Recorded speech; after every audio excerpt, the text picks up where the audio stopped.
네, 야, 노래도 굉장히 잘 부르네요. 제가 어렸을 때 노래 잘 부르는 게 꿈이었어요. 그런데 노래를 못 불러요, 문제는. 그래서 이것저것 하다가 대학에 들어가서 노래 한번 가보자 해서 그 중창단 팀에 들어갔더니 노래 딱 테스트하더니 달라 떨어졌어요. 그 다음에 또 다른 곳에 갔어요. 딱 불렀더니 달라 떨어졌어요. 그래서 어디 할 수 있냐 했더니 한 군데 받아주는 곳이 있더라고요. 그랬더니 챔프실에서 받아주더라고요. 그래서 계속 찬양하는 것만 열심히 불렀던 것 같아요. 그래서 노래를 딱 부르다 보니까 도레미파솔라시도 레 미까지는 나오는데 미 이상이 안 나는 거야. 아무리 소리 질러도 안 나와. 그래서 노래들을 보니까 다 그 이상이야. 그러니까 노래가 안 되니까 어떻게 하면 좋을까 하다가 이것저것 정보를 살펴보면서 하나하나 했던 기억이 나는데 오늘 여러분들을 딱 보니까 노래도 무지하게 잘 부르고 또 아주 밝고 안 잘 것 같네. 오늘 이제 시간이 11시 55분까지 할 거예요. 12시에 식사를 한다고 하니까 5분이나 끝날 건데 자지 말고 한번 힘차게 같이 가보도록 하겠습니다. 아주 네, 제목을 한번 같이 한번 읽어보도록 하겠습니다. 시작! 저 축복을 받았으니까 이런 얘기를 할 수 있는데 여러분들 이제 받아야 되잖아요. 근데 축복이라는 것이 꼭 결혼만 의미하나요? 아니죠. 축복은 굉장히 넓은 의미를 얘기를 합니다. 그러면서 한번 제목이 아니지만 한번 큰 소리로 읽어서 남자들 먼저 한번 읽어보겠습니다. 시작!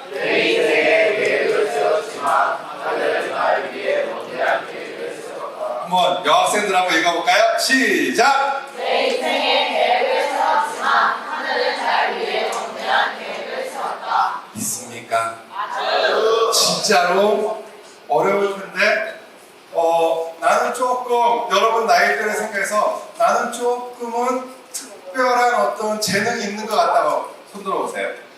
나는 조금 내 또래 애들보다 뭐 축복 가정이고 아니면 뭐 교회를 알았고 이러면서 나는 또래보다 좀 특별한 어떤 재능이 있는 것 같아.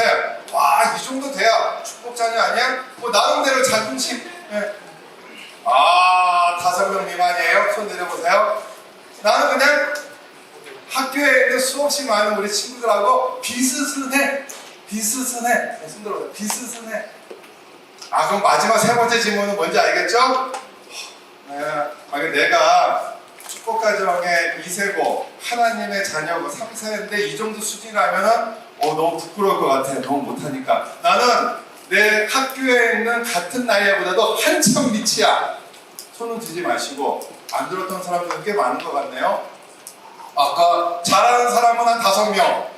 뭘 잘할까? 하나만 물어볼게요. 이건 자랑이 아니라 그냥 한번 뭐가 좀 특별해요? 네. 과학이 좀 특별해.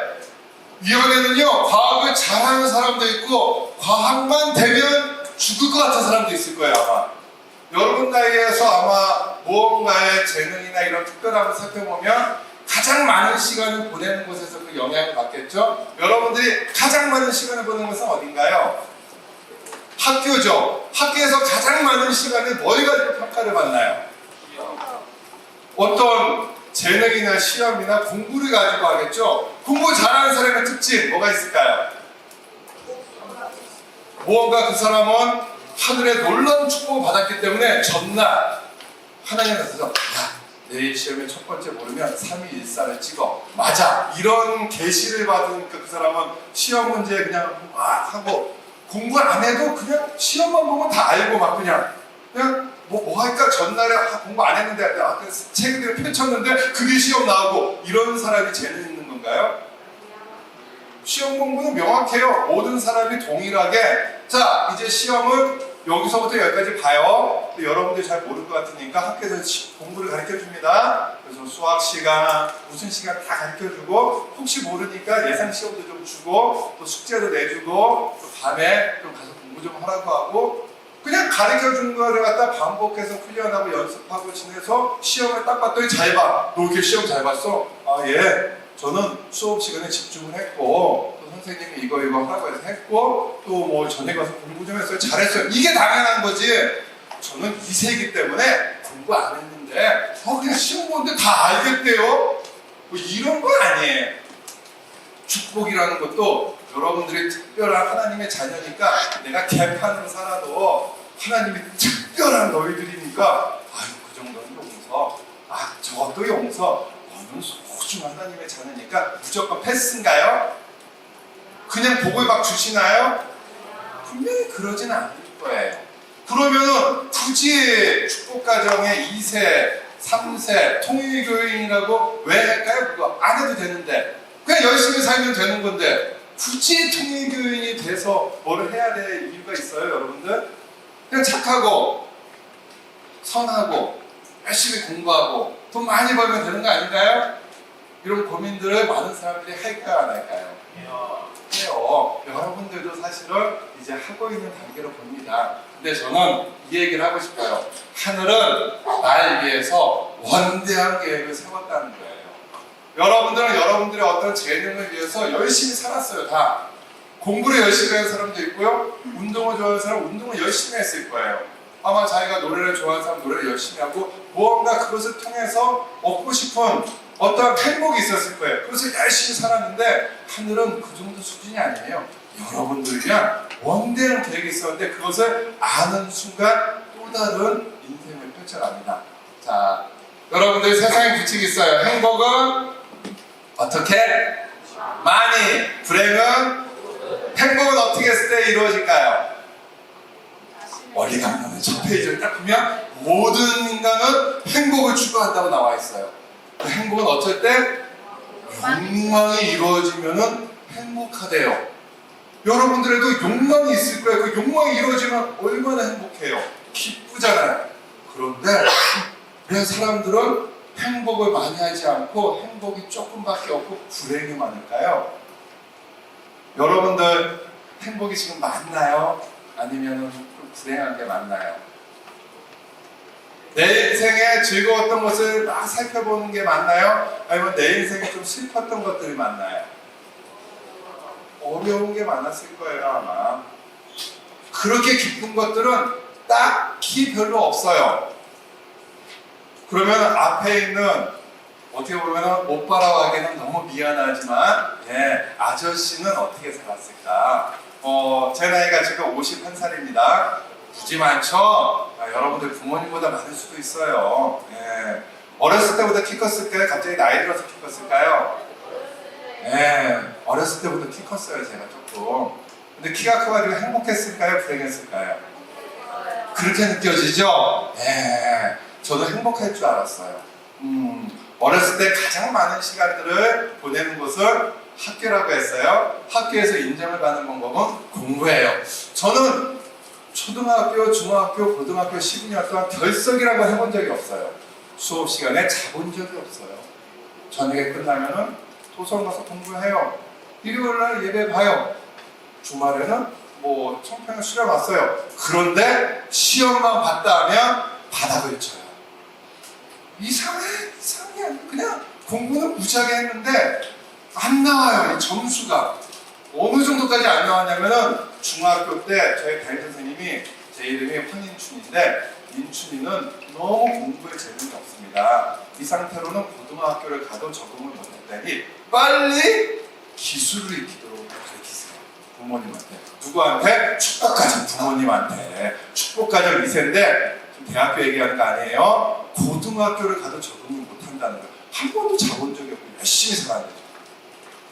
그래도 설마 고등학교를 못 가겠어요? 하나님의 자녀가 저희 때 시험 봐서 들어갔어요. 고등학교를. 서울에 1985년도에 고등학교를 들어가려면요 200점 만점에 141점을 맞아야지 고등학교를 들어가고요. 140점부터는 이제 고등학교를 못 가니까 이제 기술을 배워야 돼요. 제가 몇 점을 맞았을까요? 140? 다행히 고등학교는 갔어요. 141점을 맞았어요. 박수 칠 건 아니에요. 지금 1등이라는 얘기 아니죠, 지금? 네. 전교 340 몇 명 중에서 340 몇 등 꼴등으로 들어간 거죠. 과연 학교에서 인정을 받았을까요? 근데 저는 말씀을 피운 적이 없기 때문에 제 존재를 아는 사람이 아무도 없어요. 제 친구는 지금 유명한 연예인이에요. 걔는 나를 알까요? 몰라요. 저는 아무런 존재가 없는 사람이었습니다. 저는 걔만 아는 거지. 아, 앨범 보면 얘가 있구나는 알지만 걔는 나를 몰라요. 하나도 할 줄 아는 게 없으니까요. 키 크고 몸 약하고 공부 못하면 두들겨 맞기 참 좋아요. 애들한테. 아무것도 할 줄 없으니까. 늘 누가 나를 보면 나를 때릴 것 같으니까 수그리고 다니고 숨어서 다녀요. 그런데 늘 교회를 가면 너는 하나님의 자녀고 굉장한 축복을 받았는데 학교만 오면 찌그러지는 거죠. 아무 하나 할 줄 아는 점사예요. 그래서 나는 왜 이럴까에 끊임없는 고민을 가요. 과연 나는 무엇을 잘할 수 있나? 과연 나는 뭐 하면서 나중에 살 수 있을까? 그렇게 나이가 들어서 이제 대학에 가야 될 나이가 되니까 열심히 공부를 하는데 대학은 어디 가지? 아무 생각이 없어요. 뭘 해야 될지 모르고 너무 많으니까 돈 벌어보자. 돈 벌면 무슨 과를 가야 돼요? 잘 모르니까 경영과 이런 개념인 거죠. 그냥 내가 무언가에 잘하고 내가 할 수 있는 데 찾는 것이 아니라 그냥 무언가 하나의 욕망을 갖고서 찾고 싶었으니까 넣어서 공부를 죽도록 했는데 어떻게 됐을까요? 안타깝게도 떨어지죠. 왜? 가고 싶은 사람은 많고 열심히 한 순서대로 가는 거지 갑자기 제가 찍었는데 다 맞는 기적과 같은 일은 없어요. 하나님의 자녀이지만 하나님도 그걸 못 도와줘요. 하나님의 원대한 꿈과 뜻이 있죠? 뜻은 하나님이 이루시는 것은 절대적이에요? 상대적이에요? 뭐예요? 절대적이에요. 하나님의 나라를 만들겠다는 것은 절대적이에요. 그렇지 않나요? 하나님의 자녀한테 축복을 주겠다는 것은 절대적이에요. 그 절대적인데 그것이 되는 사람과 안 되는 사람은 상대적인 거죠. 상대적인 거죠. 그래서 원리 강론에서도 뜻에 대한 예정은 절대적이지만 뜻의 성사에 대한 것은 상대적이기 때문에 그 중심 인물을 통해서 형성이 되어져서 뜻을 이루는 단계도 있지만 그 뜻을 다 이루지 못하면 다음 세대로 넘어가는 거잖아요. 그래서 다음 세대는 또다시 그 잘못했던 것들을 탕갑이라는 조건을 가지고 덧붙여서 또 한 단계 넘어가는 거고, 탕갑이라는 것은 기본적으로 동일한 조건의 탕감도 있고 운이 좋아서 조금만 해도 되는 작은 조건의 탕감이 있고 어떤 것은 말도 안 되게 엄청난 탕감을 받는 것도 있는데 내가 만약에 작은 실수를 했는데 엄청난 탕감을 받으면 하늘이 원망스러울 거예요. 아마 내가 이 정도밖에 안 했는데 아니 분명히 하나님이 나한테 축복을 내려주시고 내 자녀는 온 천지만물에 펼칠 것이다. 그래서 너의 있는 좋은 환경을 버리고 나와서 나를 따르라 라고서 하늘이 아브라함한테 축복을 해주셨는데 아니 자식이 있어요 없어요? 자식이 안 생기는 거예요. 자식이 부인이 그렇게 많은데 자식이 안 생겨요. 그러다가 몇 살에 그 아들을 낳았다고요? 100살에 낳았어요. 100살에. 그래서 이 아이를 애지중지하면서 키우는데 갑자기 거참 재물 드리는데 아니 뭐 암소도 잘랐고 양도 잘랐는데 그 비둘기 조그만 거 이거 하나 그냥 깜빡 잊었는지 이유는 잘 모르겠는데 안 잘랐어요. 그랬더니 하늘이 노하시면서 너 죽인다 죽인다 쌍 욕을 하지 않았겠어요 아마? 그러면서 에이씨 네 아들 받자 이러잖아요. 그거를 납득이 돼요. 얘 죽으면 하나님의 축복은 끝인데 근데 설마 죽이겠어? 막 이게 아니잖아요. 진짜 죽여야 되는 거잖아요.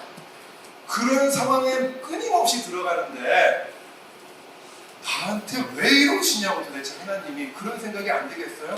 근데 하늘에 대한 부분들에 아무도 설명해 주는 사람이 없잖아요. 그것이 어떤 내용인지 몰라요. 감당하기 어려운 일도 많아요. 물론 제 사연이 그렇다는 것이 아니라 시간이 지나고 나니까 그때 그런 뜻이었구나를 알게 되는 거죠. 저는 그냥 작은 나이에 치는데 대학이 떨어져. 대학 떨어지면 돈 벌면 되잖아요. 인생은 성적순이 아니니까 돈 열심히 여기서 돈 한 달 이상 어디 가서 일해본 사람 한 달 이상 가서 죽도록 일해본 사람 죽도록은 안 했어요? 일하면 어떤 대접을 받는지 알아요? 막 존중하고 주고 열심히 한다 격려해 주나요? 그 사람의 가치는 일단은 그 사람의 가치예요. 만약에 그 사람한테 하루 동안 죽도록 일을 하는데 5만 원 주면 그 사람 5만 원 가치예요. 5만 원 가치만 대해주면 되는 거예요. 여러분들은 하나님의 자녀라서 하나님의 자녀는 하루의 가치가 얼마일까요? 5만 원? 여러분들은 지금 집에서 아니면 여러 곳에서 어느 정도의 대접을 받으며 사세요? 우주적인 대접 받지 않아요 지금? 5만 원이면요 그냥 음식 조금 먹고 그 돈 다 쓰고 나면 빨리 와 이래 이러는 거지. 나의 가치를 돈으로서 환산되기 시작하는 거예요 이제. 저는 돈 벌면 되지. 그래서 돈을 벌기 시작했어요. 주유소에 가서 일하죠. 나이 어린 사람이 할 수 있는 건 그렇게 많지 않아요. 1988년도에서는 일당은 500원이에요. 그 시대에 일당은 500원. 그럼 제가 하루에 12시간을 일을 해가지고 기본으로 6,000원치고 받고 한 달에 18만 원을 벌어요. 밥을 제대로 먹을 수 있을까요? 주유소에 일하는 사람 봐요. 오면 튀어가야 돼요. 비 오면 쉬고 있어요? 튀어나가야 돼요. 주말에 놀 수 있어요? 튀어나가야 돼요. 저 아프다고 안 나갈 수 있어요? 욕 바가지로 먹어요. 제가 안 나가면 누군가 또 일을 해야 돼요. 30일 내내 쉬는 날 없고 하루에 12시간씩 일해야 되고 아파도 일을 해야 되고 다른 사람들이 나한테 존중해 주나요? 존중 절대 안 해요. 그것을 경험하니까 이런 삶은 아닌 것 같아요. 이런 삶은. 이렇게 앞으로 계속 살라고 하면 죽을 것 같아요. 학교 다닐 때는 땡땡이도 치고 쉬는 시간도 있고 밥 먹는 점심시간도 있고 방학도 있고 수업 시간에 너무 힘들면 졸 수도 있고 여기서 지금 졸아도 되잖아요 지금요. 근데 졸고 있으면 누가 와서 두들겨 패고 야 욕을 하면서 나 좀 이러면은 수련 뛰어나가고 싶을 거 아니에요.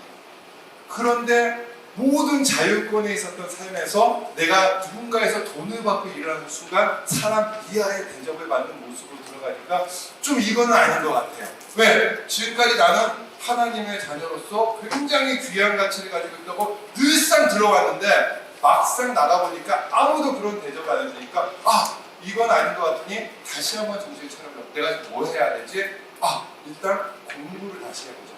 근데 공부 지금까지 이유는 모르지만 잘 안 됐지만은 공부 다시 한번 해봐서 뭔가 다시 한번 새로운 도전을 해보자. 그래서 공부를 죽도록 했어요. 누가 하라고 해서 하는 것도 아니고요. 그냥 해야 돼. 이제 죽도록 한다는 게 뭔지 알아요? 피는 기본이고 자기가 좋아서 하면요 하루에 20시간 공부하는데 피곤하지 않아요. 놀랍죠? 그런 적 여기 거의 없을 거예요.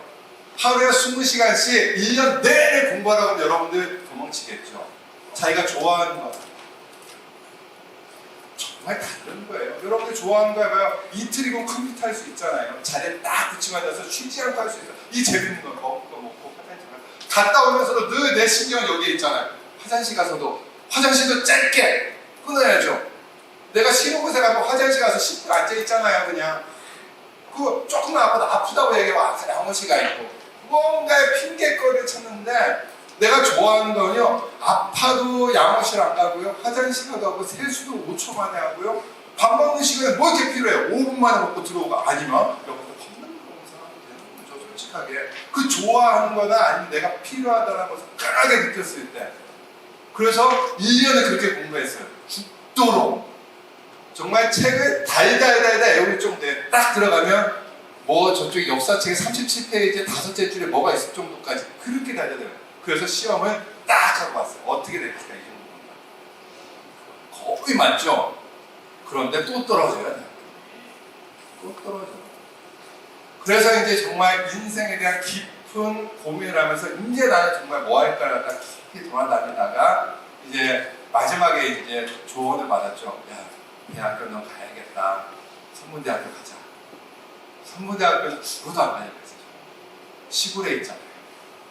그리고 그때는 대학교가 아니었어요. 그냥 산속에 있는 자그마한 곳이었어요. 그러니까 내가 굳이 거기를 가서 산속에서 또 수련소 있는 것보다는 서울에 있는 좋은 대학교에서 멋지게 살고 싶었는데 이제는 아무런 희망이 없는 거예요. 더 이상 이제 무서워서 공부를 못해요. 공부를 1년 또 한다고 해서 또 붙을 수 있을까요? 내가 이제 자신이 없어지는 거예요. 돈 버는 것도 어려워지고. 그러니까 이제 어쩔 수 없이 선문대학교를 가겠습니다 라고 해서 선문대를 들어가게 됐죠. 마지막에 수석으로 들어갔어요. 박수는 쳐줘야죠. 죽도록 공부했어요 진짜. 이제 대학교로 들어가서 지내는데 이제 선택을 해야 되잖아요. 신학과 평상시에 생각해 본 적이 없어요. 패스. 두 번째 과를 보니까 해외 선교학과. 이제 외국까지 가서 뭐를 해야 되니까 이것도 패스. 세 번째를 보니 사회복지학과. 일단 이것은 들어본 적이 없었지만 뭔가 재밌을 것 같아서 사회복지학과를 들어갔어요. 들어가서 인생이 바뀌었죠. 굉장히 나에 대한 부분을 다시 한번 살펴봤어요. 저는 많은 사람들과 좀 다르다는 것을 그때 느꼈어요. 여러분들은 눈을 감고 새빨간 사과를 떠올려보세요 하면 떠오르죠?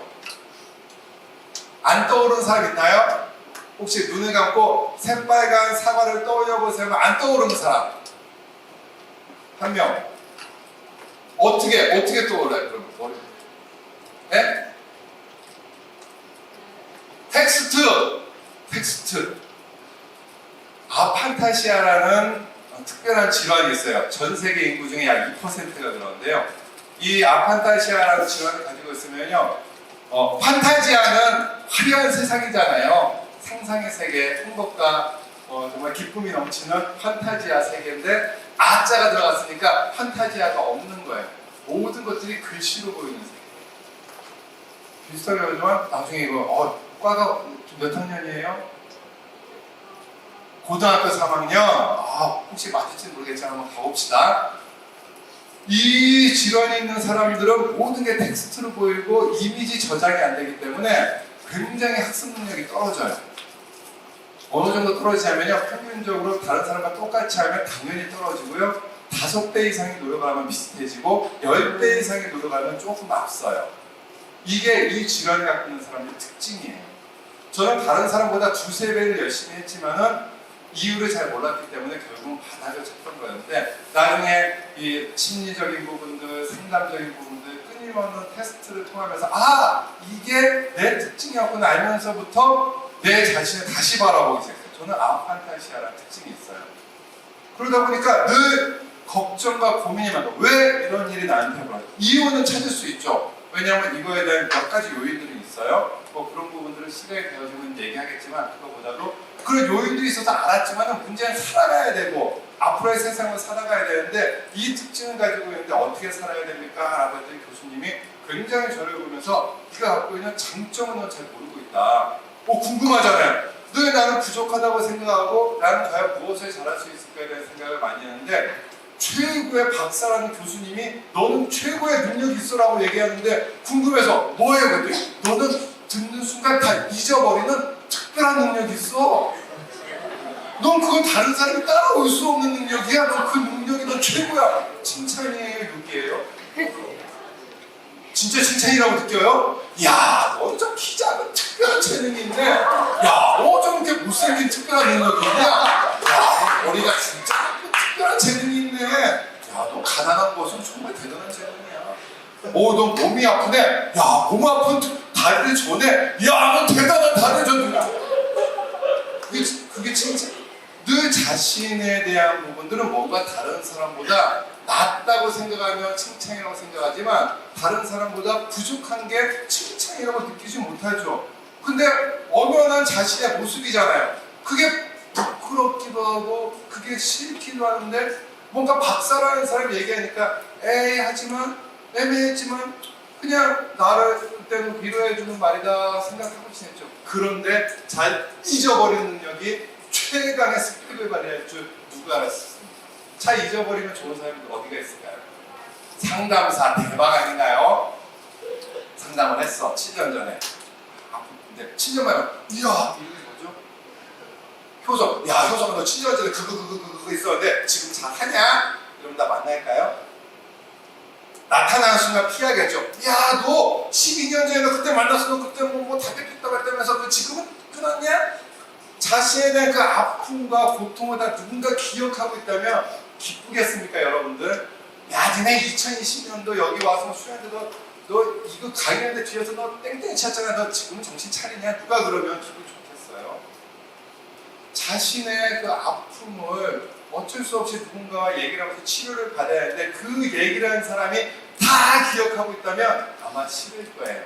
상담사는 알아도 모르는 척 해주면 아마 고마울 거예요. 그렇죠? 근데 그 사람이 진짜로 잊어버린다면 얼마나 편하겠습니까? 얼마나 편하겠어요. 그래서 제가 그 잊어버리는 최강의 능력을 발휘해서 이 세대 2,000명을 상담했다는 거 아니에요. 그들이 갖고 있는 수없이 듣고 잊어버리고 듣고 나서 잊어버리고 끊임없이 잊어버리면서 아하, 아파탄시아라는 이 특별한 재능을 가지고 있어서 많은 삶이 힘들었지만 이 특징을 알았기 때문에 그리부터 진행하는 삶이 그냥 똑같은 거 100번 하면 되잖아요. 10번 하면 앞선다는데 똑같은 거 100번 해봐요. 어떤 일이 벌어질까요? 그냥 강의를 하잖아요. 제가 지금 이 강의 몇 번 했을까요? 100번도 더 했죠. 여러분 죄송합니다. 똑같은 강의 또 들으신 분이 있어서. 그런데 들어본 적이 별로 없죠. 그럴 거예요. 전국에 교회가 몇 개예요? 200개가 넘잖아요. 수련이 얼마나 많아요. 저 만났다는 기억도 여러분들 잘 못하실 거예요. 너무 강사들 많으니까 들어봤던 것 같은데 잘 기억이 안 날 수도 있고. 근데 저는 정말 많은 분들이 있기 때문에 한국에서도 강의를 하고 외국에서도 강의를 하고 젊은 사람들한테도 강의하고 학생들도 하고 부모들도 하고 우리 장로님들도 하고 교회 가서도 하고 지구에서도 하고 성교에서 끊임없이 다른 곳에 하니까 그냥 똑같은 걸 100번 하다 보니까 뭔가 잘하는 것처럼 보여져요. 그런데 똑똑한 사람들은 이걸 아마 지겨울 거예요. 똑같은 강의를 계속 하는 거예요. 근데 저는 강의를 할 때마다 새로워요. 다 까먹었으니까 하고 다니고 까먹고 잘 만들었네 이 표. 이렇게 생각하면서 지내요. 그런데 박사까지 갔어요. 그 공부 못하는 내가. 그러면서 다시 돌아와 보니까 많은 사람들이 저를 도와줬다는 거죠. 많은 사람들이 저를 도와줬어요. 이제 축복가정이라는 게 무엇인가? 축복가정의 정체성이라는 게 무엇인가? 아마 여러분들의 고민과 저의 고민은 약간 다를지는 모르겠지만 아마 이 고민은 평생의 화두가 될 거예요, 여러분들. 축복가정 뭐 해야 되지? Who am I? BTS가 이 얘기를 하면 막 난리 나요. 그래 나는 누구야? 그래 나는 소중한 거야. 작은 것들도 굉장히 중요해. 그래도 자기 자신은 막 자긍심을 갖는데 그냥 나는 누구인가? 여러분들이 만약에 지금 이렇게 모여있지 않고 여러분 지금 다른 곳에 있다고 생각해 봅시다. 그냥 안타깝게도 지금 북한에서 태어나가지고 북한 인민군들이 모여보시면 여기서 이제 뭔가 연설을 한다고 생각해요. 거기에서 분위기가 어떨까요? 사람의 가치는 어떨까요? 사람의 가치. 사람이라는 것이 무엇일까요? 존중해주는 것도 있겠죠. 하지만 물질적인 가치를 보고 있기 때문에 그 사람이 그와 같은 가치적인 역할을 하지 않으면 사람 이하로 대접을 하겠죠. 부당하다고 느낄 수는 있어요. 왜냐하면 내가 부당함을 받는 사람은 부당하다고 외치겠지만 어떤 자리에 있는 사람은 이건 당연한 거라고 생각할 거예요. 왜냐하면 그런 많은 사람들이 모여있는 곳에 살다 보면 그런 줄 알고 사는 거죠. 아마 북한에서 태어나서 여러분들이 내 자신이 어떤 존재인가에 대한 존중감을 받지 못할 확률은 굉장히 높을 거예요. 아마 지금 다는 아니지만 얼마나 많은 여러분 또래 아이들이 북을 탈출해서 전 세계를 돌아다니다가 한국에 정말 불쌍하게 들어와서 이 안에 기거하고 있고 한국 안에서도 그 사람들 존중하지 않고 문제를 일으키는 하나의 집단, 그래서 무언가 하나의 서로 상반된 조직으로서 우리한테 피해를 끼치면 응징할 거야 라는 그런 대접을 받는다면 내가 북한에서 태어난 것이 무슨 죄냐고 항변을 하겠지만 누구도 중요한 의미가 있는 사람들이라는 의식을 가진 사람들이 있지 않고서는 그 사람들은 굉장히 불행할 거예요. 만약 여러분들이 100년쯤 전에 미국에서 태어났어. 근데 안타깝게도 피부색이 조금 검했어. 그러면 어떤 삶을 살고 있을까요? 100년 전에 여러분. 인간의 존엄성, 하나님의 사랑, 가치, 자신의 재능과 능력을 가지고 열심히 살아가면서 인정받고 존중받는 세상, 그런 세상이에요. 얼굴이 피부색이 다르면요 사람이 아니에요. 식당도 못 들어가요. 강아지와 개와 흑인은 출입 금지예요. 누군가는 불만을 터뜨렸지만은 그냥 그런가 보다 하고 살아요. 불만을 퍼뜨린 소수의 사람들만 있었을 뿐이에요. 그 모든 사람들은 지배를 하고 있는 특별한 사람들과 지배를 받고 있는 사람들에 의해서 그냥 그렇게 살았어요. 그런데 시대를 지나면서 한 시대에서 누군가는 이것은 잘못된 거야. 왜? 미국이라는 나라는요 하나님이 축복하신 나라고 어렸을 때부터 들었어요. 하나님은 피부의 색깔에 의해서 종교의 차이에 의해서 구분하지 않는다고 들었어요. 하나님은 미국을 자유로 만들어준다고 했어요. 그래서 수없이 많은 사람들이 미국으로 들어왔어요. 이 정신을 일요일마다 교회에서 들어요. 이게 맞다라고 생각을 하는 사람들이 나타나기 시작한 거예요. 왜 우리는 피부색의 차이가. 나에게는 꿈이 있습니다. 아이들이, 우리의 자녀들이 어른이 됐을 때는 피부색과 인종의 차이에서 차별받지 않은 세상에 살고 싶습니다 라고 외치기 시작하는 거예요. 그러면서 그것을 위해서 목숨을 바쳐요. 그 얘기를 듣고 백인들도 이것도 맞다, 그래 이게 원래 미국의 정신이라고 생각해 함께 동조를 해요. 그래서 마틴 루터 킹이라는 한 사람의 선지자가 나타나서 그 전에 있었던 많은 사람들 쌓았던 터전 위에 새로운 미국을 바꿔버리는 거잖아요. 이 사람이 없었으면 물론 또 다른 사람이 있었겠지만 우리는 이미 실존한 사람이잖아요. 어떤 소설 속에 나오는 가상의 인물이 아니라 실존한 사람이에요. 동시대에 그가 살았을 때 무언가 잘못됐다는 생각을 느끼고 그것을 변화시킨 사람이에요. 이 사람만 그래요? 또 누가 태어났다면 좀 돈이 많아요? 내가 태어나다 보니까 좋죠. 배고픈 적 몰라요. 추위 몰라요. 아프면 의사가 치료해줘요. 그런데 밖에 나가서 보니까 사람들이 슬퍼해요. 왜 그러면 아프대요. 아프면 우수한 데 가면 되지. 돈이 없대요. 돈을 벌면 되지. 못 번대요. 이상하다고 생각을 해요. 또 사람이 죽는 것도 봐요. 나는 건강한데 누군가는 죽어요. 왜 이렇게 세상은 불쌍하지? 그러면서 생각해서 자기가 갖고 있는 지위를 박차고 나온 사람이 있잖아요. 누구예요? 부처님이세요.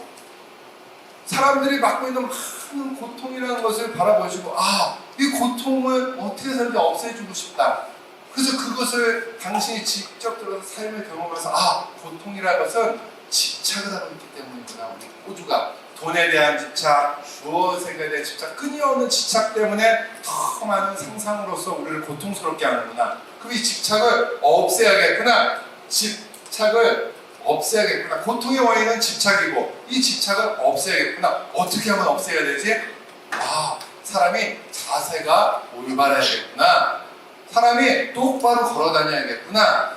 사람이 말을 정확히 해야겠구나. 사람의 생각은 올바른 생각을 가져야겠구나. 이러면서 4가지의 사성제와 8가지의 태도에 대한 얘기를 하면서 당신이 끊임없이 그 삶을 보여주고 또 제자들도 그 내용을 따라가면서 전 세계 사람들한테 어떻게 하면 행복해지는가에 대해서 가르쳐줬어요. 그러면서 카스트 제도에 의해서 사람이 아닌 사람들한테 당신들도 이런 과정을 거치면은 페탈에서 인도에서 가장 하나님이 축복하는 부처가 될 수 있어요 라고 얘기를 해줬어요.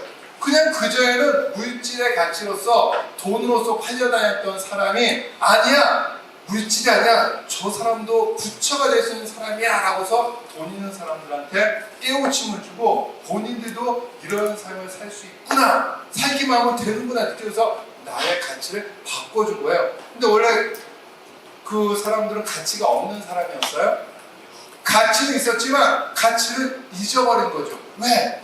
모든 사람은 행복을 추구했는데 행복은 욕망이 얻어지면 얻는다고 했는데 왜 행복하지 않는가? 사람은 모순 상태에 있기 때문이라고 원래는 얘기하고 있죠. 그래서 기독교에서는 타락했기 때문이라고 얘기를 하고 있고, 그래서 선의 욕망과 악의 욕망이 끊임없이 충돌하고 있기 때문에 우리는 고통스러워하고 있다.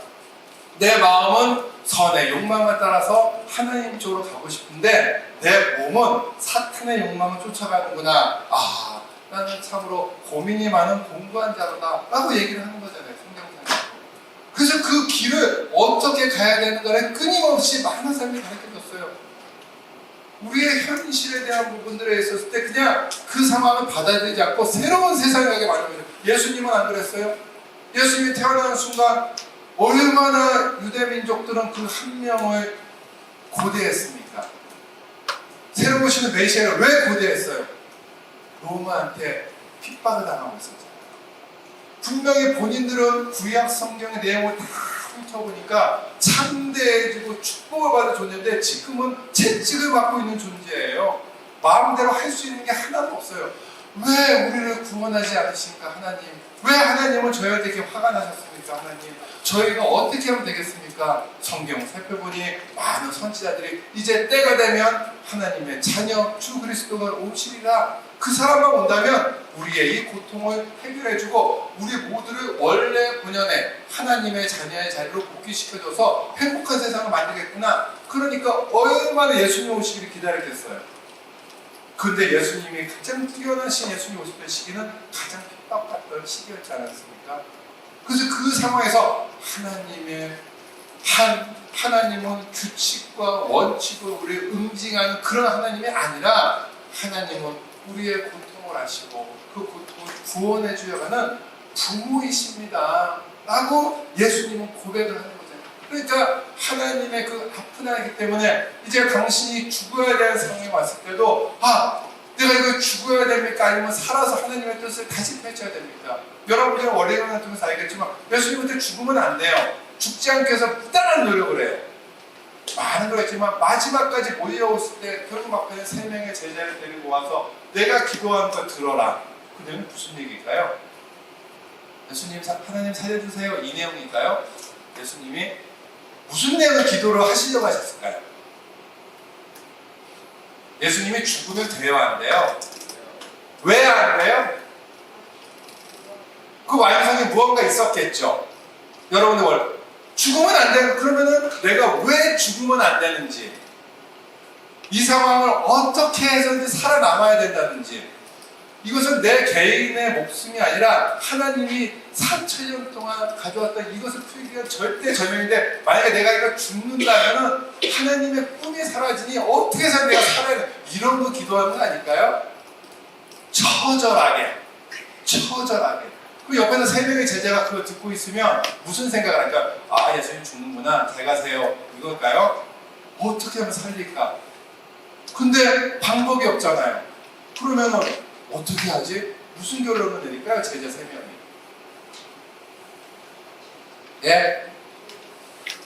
대신 죽어야죠. 어떻게 대신 죽어요?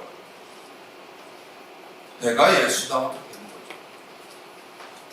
예수님의 생애를 같이 살았잖아요. 예수 얼굴이 무슨 지금처럼 사진에 찍혀 있어요. 뭐가 있어요? 다 똑같이 생겼어요. 그 기적을 다 알아요. 옆에서 제자들이 예수님 하고 머리 숙이면 저 사람이 예수가 되는 거예요. 그럼 자신이 죽는 거죠. 몰라요? 그래 저는 가설이에요. 아마 그러냐. 왜? 죽으면 안 되니까. 하지만 어쩔 수 없는 마지막 순간에 가서 죽게 되셨으니까 그때 또다시 조건을 세워가지고 다음 단계로 넘어가신 게 예수님 아니었을까요?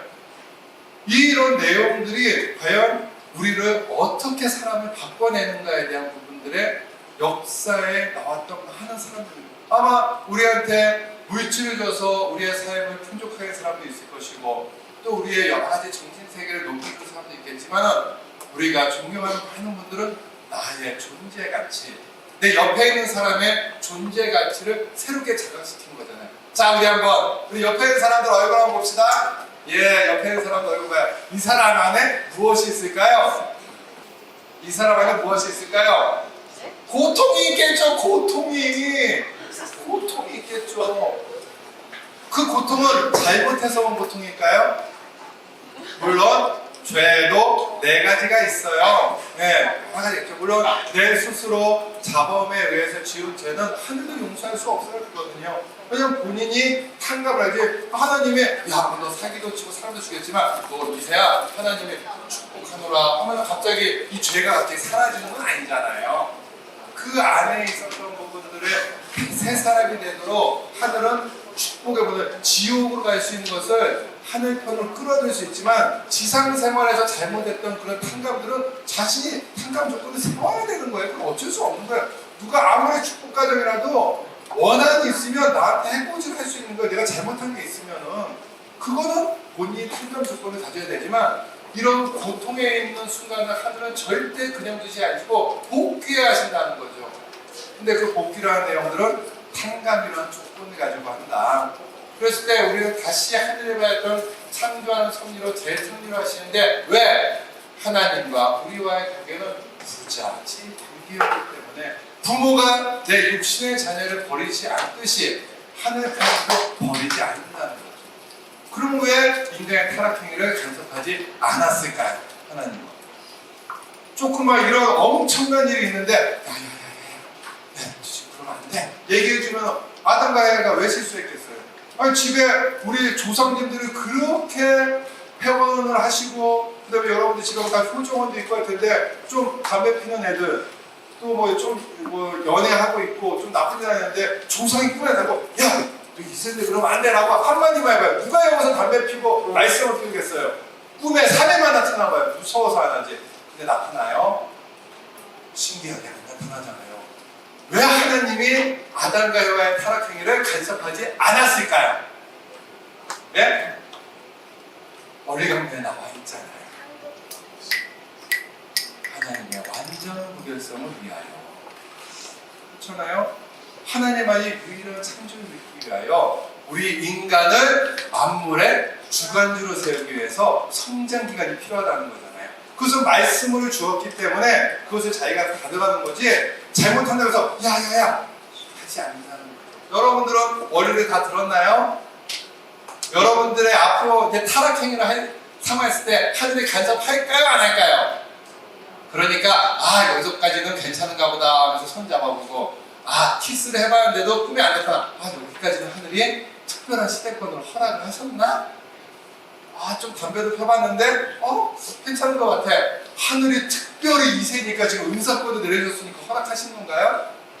아니에요. 원리 원칙은 그대로 가는 거예요. 여러분의 친구들은요? 그러면 담배 펴도 야 괜찮아 허락하신 건가요?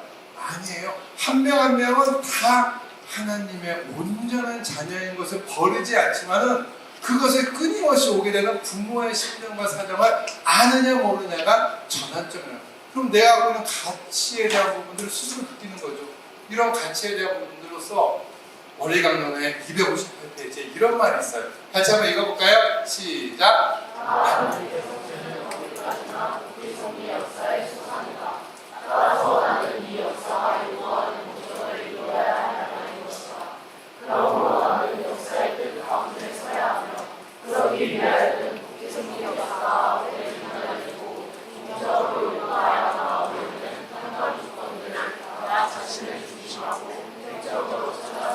나 자신을 주인 삼고 살아야 돼요. 왜? 나는 하나님적 가치를 가지고 있는 동일한 존재이기 때문에. 아까 얘기했죠? 옆에 있는 사람의 그 심정 속에 무엇이 존재하고 있을지 아세요? 하나님이 존재하고 있어요. 우리 옆에 있는 하나님을 한번 봅시다. 옆에 있는 하나님을 어떻게 봐야 되겠어요? 째려봐야겠어요? 존중하는 마음으로 봐야 돼요. 존중하는 마음. 저 사람이 나보다 못하니까 불쌍한 마음으로 하늘에 축복을 주시는 걸까요? 여러분들 좀 장애가 있으면 불쌍하니까 도와줘야 될 존재인 거예요? 토요일교인들은 그 사람들을 어떻게 봐야 되는 거예요? 하나님의 존재이기 때문에 존중해 주는 거예요. 하나님의 가치가 있기 때문에.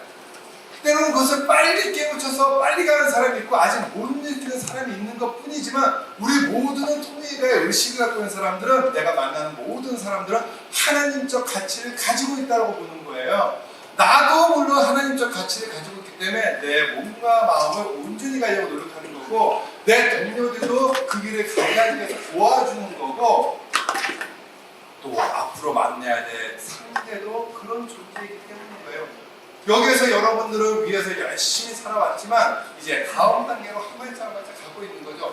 하늘의 나라에 세운 원대한 계획이 무엇일까? 짧으면 한마디로 끝나고 길면 3시간에도 안 나오지만 과연 무엇일까요? 한번 퀴즈를 한번 해볼게요. 네, 하늘의 나라에 세운 원대한 계획이 무엇일까요? 축복! 예, 3분의 1을 맞췄어요. 네. 참된 아이로 성장하는 거, 또 있습니다. 자, 절대성, 이거 다 나와요 지금. 또. 나라에서 원대한 계획, 여러분에서 원대한 계획이 뭘까요? 하나님의 부모님의 혈통을 이어가는 거 맞죠? 또 주관성 완성, 또 3분의 1 나왔어요. 보이지 않는 하나님이 어떻게 눈으로 보이는 사람 속에 들어갈 수가 있고 어떻게 너희 앞에 있는 사람은 하나님이라고 할 수가 있어요? 어떻게 내가 앞에 있는 윤이 뭐예요? 윤영이를 어떻게 제가 하나님이라고 인정할 수 있어요? 네? 만물을 주관하며 보이지 않는 하나님이 실체를 내는 첫 번째 사건이 뭐예요?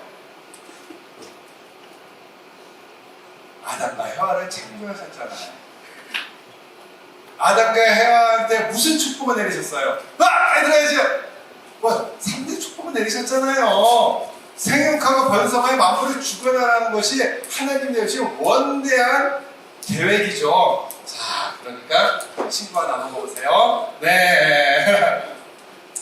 자, 이 원대한 계획은 아담과 해와한테 요청되는 건가요? 아니면 위대하신 참부모님을 허락하신 거예요? 와우, 참부모님의 직계자녀들만 하라는 거예요? 여러분, 한 사람 한 사람이 다 그런 존재라는 거를 원리에서 얘기해주고 있고, 참부모님은 그런 삶을 우리의 여러분들의 부모님한테 얘기를 했고, 부모님들은 그 삶을 참부모님과 함께 통해가서 60년을 걸어오면서 그것을 보고 듣고 느꼈어요. 단지 비육신적으로 할 수 있는 한계들이 있기 때문에 누구는 개인의 삶을, 누구는 조금 더 해서 가정의 삶을, 누구는 조금 더 해서 종족의 삶을, 누구는 국가의 삶을 해나가는 역할이 다른 것뿐이지 다 미션은 같다는 거죠. 그 미션은 이제 여러분들도 누군가는 내 개인의 삶을 온전히 하는 거에 충실히 다하실 사람도 있어야 될 거예요. 누군가는 조금 더 성장해서 다른 사람 얘기도 잘 들어주고, 이제 축복이 되어지면 내 배우자와도 잘 소통해서 능력이 있는 사람, 이것은 이 사람에서 그냥 주는 거 아니에요. 소통이 잘 되면 이제 부부로서 하늘에 바라는 가정 완성을 가는 거고, 소통을 못하면 하늘이 축복을 해주는데 어떻게 돼요? 깨져요. 뜻의 성사를 못하면 연장되는 거예요. 내 자녀로. 만물에 대한 것도 여러분들 큰 물질 축복을 받아야 되죠. 근데 내가 가만히 있으면 돈이 와요? 내 재능을 찾기 위해서 열심히 노력을 해야죠. 그 재능은 여러 가지겠죠. 공적인 의식을 가지고 내가 어느 분야에 가서 일을 하건 그 일을 가는 거죠. 축복이라는 많은 내용들을 지나와 보니, 선문대를 가게 했던 큰 이유가 있었구나. 나는 그렇게 가기 싫었는데 나중에 시간이 한참 지나고 나니 학교를 졸업하고 그냥 일반 회사에서 직장 생활하고 있었는데, 천문이 특별히 성문대학교 출신의 순년단 나온 사람들은 목회를 해야 된다고 해서 제가 거기에 뽑힌 거죠. 만약에 내가 성문대를 가지 않았다면 목회를 하지 않았을 것이고, 그러면 지금 이 순간에도 열심히 돈을 벌면서 무언가 일을 하고 있을 텐데, 이제 50살에 잘 돌아보니까 이 길을 왔던 것은 하늘이 준비한 놀라운 계획이었구나. 끊임없이 가정에 대한 중요성을 공부할 수 있었고, 자녀에 대한 소중함을 공부할 수 있었고, 나 자신의 가치에 대한 부분을 공부할 수 있어서 조금은 다른 삶을 살 수 있었는데, 그것이 참 행복하구나 하면서 느끼는 거죠. 전 여러분들 모두가 맥시멈 심정입니다. 적당히 느끼라는 게 아니에요. 심정권은 총 4가지가 있죠. 여러분들은 지금 어떤 것에 단계가 있습니까? 자녀의 심정권이죠. 자녀의 심정권은 부모한테 돌리는 사랑이잖아요. 부모님이 잘하신 분들은 굉장히 좋죠. 부모님이 축복을 받고 평생 싸움도 안 하시고 이렇게 행복한 축복 가정이 되는구나. 고맙다. 나도 빨리 축복받아야지. 그것은 하늘이 주신 귀한 가치죠. 맞나요? 근데 부모님 맨날 싸워? 진실이도 싸워. 교회도 안 나가. 그러면서 나도 에이씨 이러면서 안 나가는 거 사람이 있을 것이고, 누구는 왜 저렇게 사시지? 원래 축복 가정의 가치는 귀한 축복을 통해서 행복한 가정이었는데, 나는 빨리 축복을 받아서 우리 부모님이 다 하지 못했지만 나는 열심히 살아야 해서 행복한 가정이 되지. 그러면 그 가정에 하늘의 축복이 내립니다. 아주. 그리고 부모님의 잘못 살던 삶이 여러분들의 삶의 축복에 한 발짝 가게 만들어준 거기 때문에 굉장히 귀한 가치를 가지시는 거예요. 그래서 부모님한테 고맙습니다 얘기를 해요. 감사합니다. 제가 축복의 가치를 깨닫게 해주셨어요. 근데 여러분들 형제 자매 심정권에 있는 거잖아요. 여러분들 주변에 많은 동료들하고 여러 가지 분야가 있죠. 말이 통하는 사람, 통하지 않는 사람, 짜증나는 사람 다 있죠. 하지만 그 친구와 여러분들 하루만 같이 8일 동안만 있으면 되잖아요. 만약에 평생 있는다고 생각해봐요. 죽지 않을까요? 그런데 훈련시켜주는구나. 내가 저런 사람을 잘 못 견디는구나 생각하면서 근데 어떻게 하면 저 사람과 친해질 수 있을까를 훈련하는 거잖아요. 훈련하는 거예요. 여러 명이 잠을 자면 불편하고 여러 명이 밥을 먹으면 다 불편해요. 하지만 이 불편함을 통해서 그래도 한 명의 친구를 만나고 생활적으로 내가 조금 더 모듬어 보이고 조금 늦게 자고 조금 일찍 일어나고 좀 일찍 세수를 하고 좀 단정을 하고 그런 삶의 태도에 훈련을 시키는 통해서 이제 누구를 만나도 다 그 사람의 귀한 가정을 이루는 곳에 가는 거죠. 사실은 이 단체적인 생활이 굉장히 큰 훈련입니다. 여러분들 지금 힘드시지만은 아마 이 시간이 지나고 나면 놀라운 경험들을 하실 거고 그 경험은 여러분 인생에 큰 축복이 있을 거라고 믿습니다. 아주 뒤에 많이 있는데 시간이 다 됐으니까 끝낼게요. 축복의 준비한 자세는 여러분들이 갖고 있는 가치에 대한 부분을 스스로 자각해야 될 거고 아마 그 가치를 깨닫게 하기 위해서 지금 누군가에게는 큰 행운이 누군가에게는 시련이 와 있을 겁니다. 시련에 있는 사람들은 좀 빨리 극복해서 올라오시고 또 주변에 좀 돌아보셔서 조금 힘들어하는 동료들이 있으면 말이라도 들어주고 또 따뜻한 차라도 한잔 마시면서 서로 힘이 되어주는 동료들에게 바랍니다. 예, 여러분 감사합니다. 수고 많으셨습니다.